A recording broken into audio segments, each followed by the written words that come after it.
Okay, so we are going to go into eating out, takeaways, weekends, and socializing because I feel like this is something that it really does hinder a lot of people's progress, and it shouldn't. It really shouldn't. As I said, a fat loss phase is not forever. You just got to make a little bit of adjustments and compromise during this period, but you can still largely do all this, and I'm going to explain. I'm going to explain why. So the context, we're going to look at eat now, how to have a takeaway, manage weekends, plan it for social events. Okay, so eat now. This is like if you're having a lunch or you're having an unexpected lunch, unexpected dinner, restaurants, etc. Okay, not unexpected. Maybe you say you know about it. If you can, always plan ahead. Pull the menu up and have a look at it. I was home during the week, back in Ireland, and all I did was I knew I was going out to actually Conor McGregor's place, famously enough, the Black Forge. All I did was pull up the menu. I had a look at what I wanted. I made my mind up in terms of like I was going to get the grilled chicken burger. I knew I had a rough idea where the calories were. It decreased decision fatigue for me. I didn't have to think about what I was going to have. I knew I was having that. Simple as do the same. If you're going out to a restaurant, you're going for lunch, and you have the opportunity, plan ahead, look at the menu, because then you can obviously adjust your calories, everything else around it. Don't skip meals or cut calories. Okay. What I mean by that is if you're heading out for dinner that night, don't just think, oh, I'm just going to cut all my calories down. I'm going to have very little to eat that day. You're going to go into your dinner situation being so hungry that food focus is going to be much higher, and your experience with everyone else is going to be greatly diminished.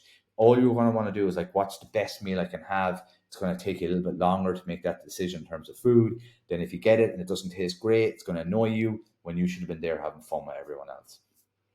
When it comes to having meals out, yes, maybe you can look at making slight adjustments with your calories, but you want to make sure that you have the same breakfast, the same lunch, same dinner, or meal one, meal two, meal three.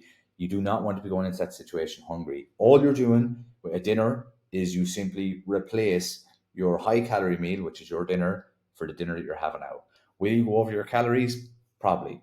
That's not the end of the world. It's better than being starving and then going to dinner and then completely overindulging and having more calories than you would have normally had. Okay. So don't try and skip meals or cut calories. Keep everything the same. Just replace one with the other. Make sure you're not hungry, as I just mentioned, for the obvious reasons. You want to be present. You want to enjoy them moments. You don't want to be sitting there starving and just all you can think about is food and you're looking at the menu and your mouth's getting all watery. Be present. Be in the moment. Enjoy the experience. And the best way to do that is make sure you don't skip meals, cut calories, or have something like a bowl of soup or something before you head out, or a little bit of fruit that sits in your stomach and keeps you full, or have a soup as a starters. Okay. So if possible, increase your step count. If I'm ever going out for dinner or anything like that, or if I'm going out to a social event, I will always get some extra steps in. Okay. I'll do maybe cardio in the morning, and not cardio. I'll just go for walking or whatever and get my step count up. It just balances out my energy balance a little bit more. You don't need to go crazy with this. Okay. You don't know people like this unhealthy approach. It's not unhealthy. Okay. You're trying to increase your niche slightly, so you burn a little bit more calories so that you balance out that energy balance so you don't create much more, basically reducing the damage, okay, that you're going to have, or not damage, the high calorie intake. You're trying to bring it down a small bit and just balance out your energy intake a little bit more. Simple as. It's a very logical approach. Okay. How to have a takeaway. So as I just mentioned, okay, first things first, this probably should be first, limited to once a week. I can't stress this enough. You don't need to be having takeaways 3 or 4 times a week. Okay. If you are, you're being very lazy about the food intake or food preparation that you're having, and you're also putting your hands in someone else. You're saying, "Oh, I wonder what my calories are." You're taking a guess because you never know roughly what's in a burger and fries, what's in Chinese. You don't know, all right. And as I said, your calories need to be currency. So it's like giving someone else your money and like telling them to save for you. You don't know what they're saving. You have no idea. Simply replace your even if you're having a takeaway, let's say, so this weekend I'm gonna have a takeaway, right? I'm gonna have my normal breakfast, my normal lunch, and instead of having my dinner, I'm gonna replace it with my takeaway. I'm gonna have my exercise activity a little bit higher. I'm not gonna go crazy with my takeaway. I'm just gonna try and avoid the likes of pizzas because they're extremely high in calories. And keep it simple to a burger and fries or a curry dish or something like that. That way my calories are going to balance out. I get to enjoy it. It's only once a week. Even if my calories do go over, it's fine. It's over by a couple, 1 or 200 is not going to cause any damage. All right. Managing the weekends. So continue to eat the same foods as you would during the week. I see this all the time. I don't know why people do it, but it completely or dramatically change their diet over the weekend. Try and have similar breakfast, try and have similar lunches. Yes, mix and match the ingredients. One way I do this is I will have pancakes on the weekends.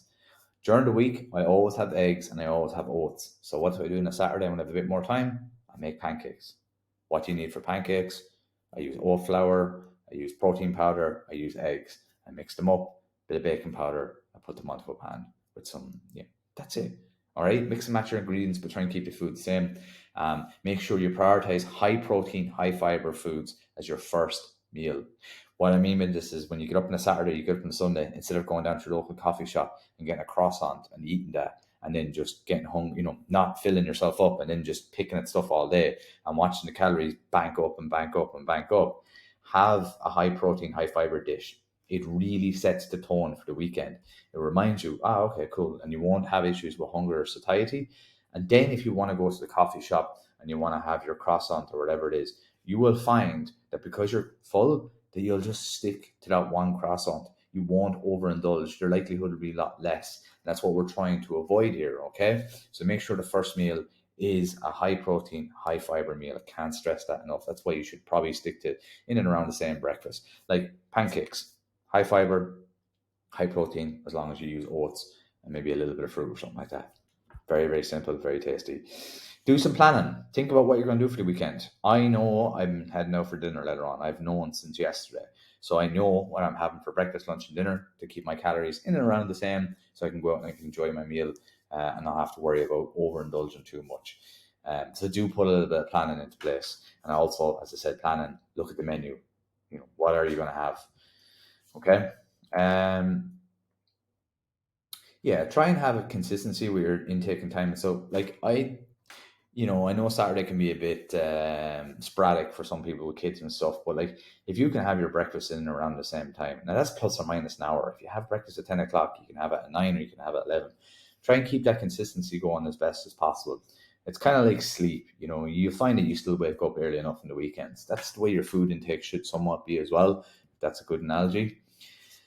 So planning for social events, plan ahead. Okay, one thing I always see people go wrong is if you're going out on a Saturday night and you know you're going to be dying on a Sunday and you don't want to, put too much effort into things, make sure you do your meal prep on a Saturday or your food prep on a Saturday and don't have to leave that burden on a Sunday if you know you're not going to have the head for it. Same with your shopping. Get it out of the way on the Saturday. Then you can relax on the Sunday, especially if you're heading out on a Saturday night. You want to try and avoid that as much as possible because it's crap getting up on Sunday morning hungover and have to go and do all that. Don't let Saturday night's antics turn into 2 or 3 days of absolute hell or muck.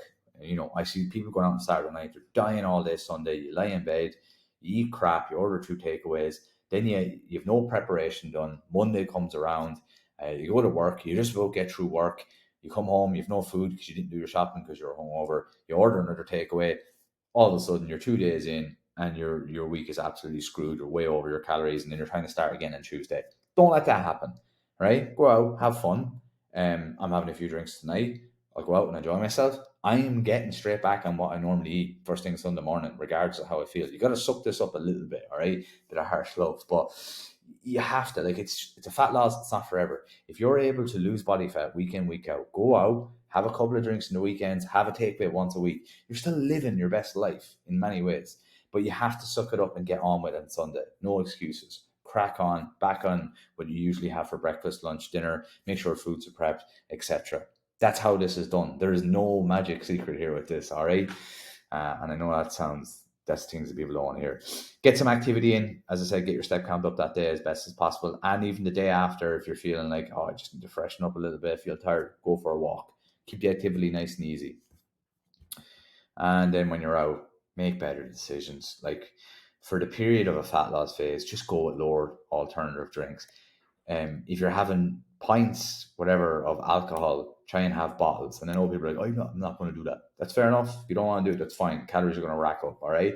But bottles are much lower in calories. Spirits with, sugar-free beverages, obviously are going to be a go-to. And then try and limit yourself. Try and tell yourself, I'm going to have no more than 5 or 6. I'm not going to say 3 or 4 because that's not going to happen. 5 or 6 is a bit more realistic. And then track them. Account those calories. Those calories count. All right. I don't want to be too. I don't even know what I'm trying to say, but at the end of the day, it's a fat loss phase. If you're still able to go out and enjoy yourself, have a takeaway once a week, and still lose body fat, like what more? What more can you ask for? You can't have your cake and eat it at the same time, and that's what all I'm trying to get across with all this. You can have a lot of fun with this. We can make this as easy and enjoyable as possible, to a degree, but there has to be some compromises or some drawbacks. That's it for now.